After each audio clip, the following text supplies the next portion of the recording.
In this chapter we'll be lighting a scene, changing world settings for it, and making a nice render out of it. So let's start by opening up a blend file from the project/blends folder called render scene start. So this is the testing ground for creating a good lighting setup. And it's nothing fancy, it's just some game assets I pulled from my environment modeling DVD. Let's go to top view and set up our lights. Press Shift and A and add a sun lamp. This is going to be our main light. So let's move it off to the side here. And inside view, let's aim it at our scene.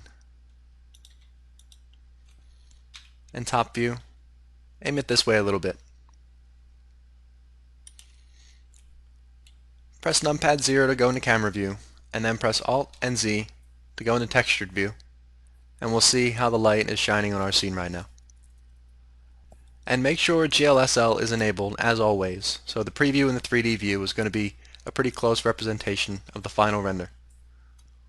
Now let's go to the lamp buttons, and let's change a few things. First, let's change the color of the lamp to be an orange color. Around there. And let's increase the energy to 5 to make this really bright. And now scroll down to the shadow panel and enable ray shadow. So we have some ray trace shadows being cast in the scene. Now it's looking pretty cool. Let's change the soft size of the shadows to 2 so they blur a little bit, and increase the samples to 6. Alright, 8. Extra quality shadows. Alright, so now that we got the main light set up, let's press F12 and see what we got so far. Alright, it's not looking so bad, but we still got ways to go. Now this rendered in the 3D view. I'm going to go to the render buttons and change the render display from image editor to new window so that the renders pop up in their own window. Alright, back to the lamp buttons. Are we done here? In there. Now let's add another light to fill the scene with a little bit more soft lighting. And for that we're going to use a hemi light. So go into top view, press Shift and A again, and add a hemi lamp.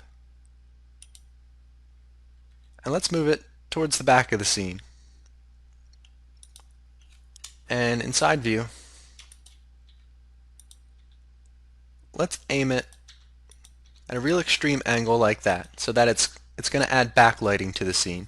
It's going to light the backside of most objects and kind of give a little bit of rim lighting. And aim it towards the camera.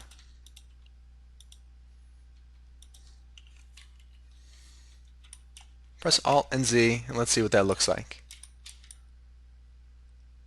Alright, we're getting somewhere, but it's a little bit too bright, and I'm going to change the color of that as well. So in the lamp options, let's turn the energy down to 0.1. Alright, a little bit more, 0.15. And let's change the color to be a bluish purple, just to make things a little interesting.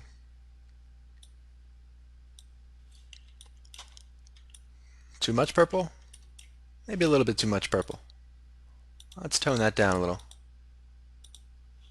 There we go. So we added some backlighting and some soft lighting for the scene with a hemi light. Now you can see that all the back parts of the stones here and the tires aren't completely black anymore. And so that's it for the lighting. Let's give that a quick render. And it's looking good, but we're not done yet. Let's go to the world settings now. So click on this blue globe icon for the world buttons. And here you can change the background color by changing the horizon color, but I'm going to leave it as a gray. And what we're going to add now is a little bit of something called ambient lighting. And to do that, we'll just simply change the ambient color in this field. Right now it's black, so it's not adding any ambient lighting to the scene.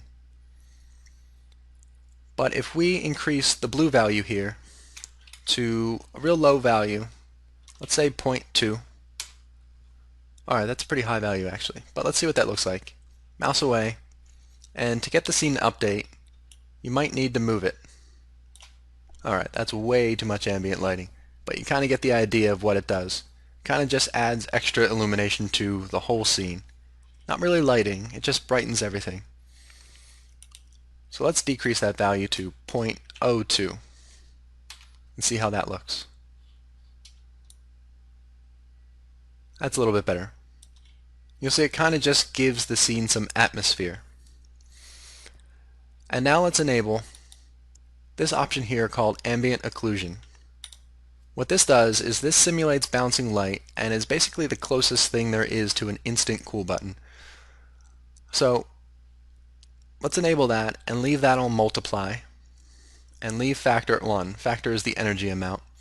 Keeping it on multiply will add shadows to the scene, and changing it to add will actually add lighting to the scene.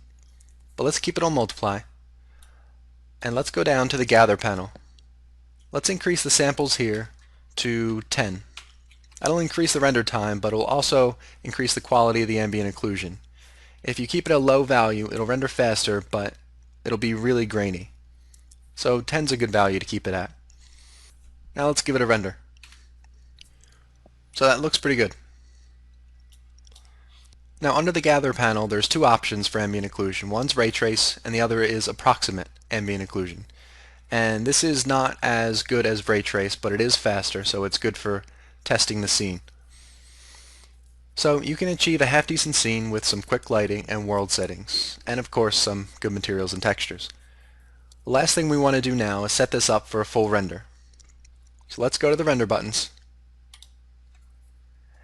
and here I have the size set at 1920 by 1080. I'm going to leave it at that, but we're going to increase the render size from 50% to 100% for a full render. I'm going to keep anti-aliasing at 16 so all the edges are as smooth as they can be. And what else? What else? That's it. So we're done lighting our scene. We have this set to render at 100%.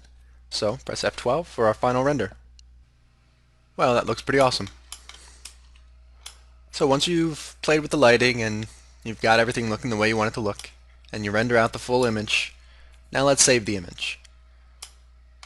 You can either go to the image menu and press Save Image As, or press the F3 hotkey, and it brings up a save dialog. So let's save that as Render Scene. Before we save it, in the left panel at the bottom there's some options for saving your image. You can choose the file format here, and you can choose what channels are saved. You can even click on RGBA to save the alpha channel with it, which will render the background transparent. So let's just save it as RGB, named it renderscene.png, and press enter. Now before we end this chapter, I just want to go over a couple more things in the render options here. Now I mentioned anti-aliasing, and that's how smooth the edges are. And you can change the anti-aliasing filter from this menu here. The default one is probably the best, which is this Mitchell Nitrivali. Gaussian kind of makes everything a little bit more softer. Catmull Ram definitely makes everything a lot sharper. And you can adjust the filter strength with the size value here. Lower size, I believe, makes it sharper, and a bigger size will make things a little bit blurrier. But the best setting I've found is the default filter at size 1. It works fine for me. Now let's go down to the shading tab here and expand that. Now there's some options here that you can disable to speed up your render. And the reason you might want to do that is to test a scene out. You might want to render something real quick so that you can just get an idea of what it looks like. So you might disable a few things here to make that process go quicker.